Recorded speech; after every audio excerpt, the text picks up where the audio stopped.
এই পৃথিবীতে সবচেয়ে কষ্টকর হচ্ছে বাবার কাঁধে সন্তানের লাশ।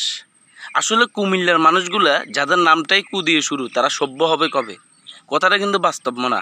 কারণ এই লোকটা ছিল কি বাক প্রতিবন্ধী, তার ছেলে মেয়ে দুটাই ছিল বাক প্রতিবন্ধী।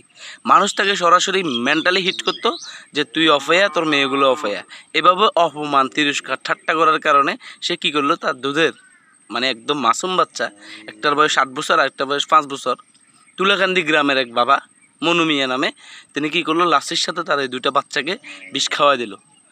উনি নিজেও খেয়েছে, ঘটনাক্রমে উনি বেঁচে যায়।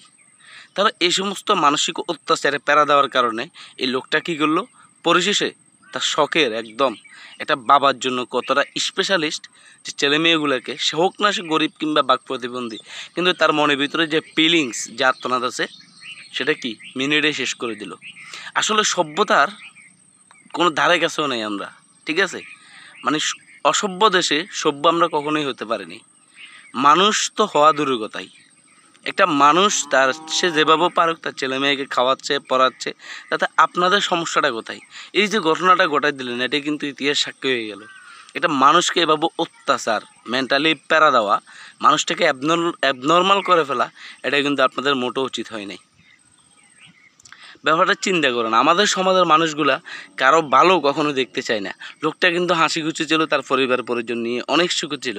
ছোটো ছোটো দুটো মেয়ের দিকে তাকালে তার সকল দুঃখ কষ্ট সব কিছু ভুলে যেত। মেয়েগুলো বাক প্রতিবন্ধী ছিল, বাবাও ছিল, কিন্তু তাদের ভিতরে যে ফিলিংসটা, ভিতরে তাদের যে আত্মনাদ, তাদের যে ভালোবাসা, সব কিছু বরাবরই ছিল। মানুষের অত্যাচারের কারণে সে কী করলো, তার শখের ছেলে মেয়েগুলোকে বিষ খাওয়া দিল। ব্যাপারটা অত্যন্ত কষ্টকর, যেটা আসলে বলা বাহুল্য। এভাবে কিন্তু মানুষদেরকে বিভিন্ন ধরনের মেন্টালি হিট করাটা আমাদের কখনোই এটা কি উচিত হয় নাই। আসলে কুমিল্লার মানুষগুলা কখন সভ্য হবে আর কখন তাদের মনুষ্যত্ব কী হবে, জাগ্রত হবে, এটা কেউ বলতে পারে না। ভিডিওটি যদি ভালো লাগে তাহলে শেয়ার করে দেন। আসলে আমরা মানুষদেরকে রেসপেক্ট করা উচিত, ঠিক আছে? যেটা একটা পশুর মধ্যে আসে কিন্তু আমাদের মধ্যে নাই।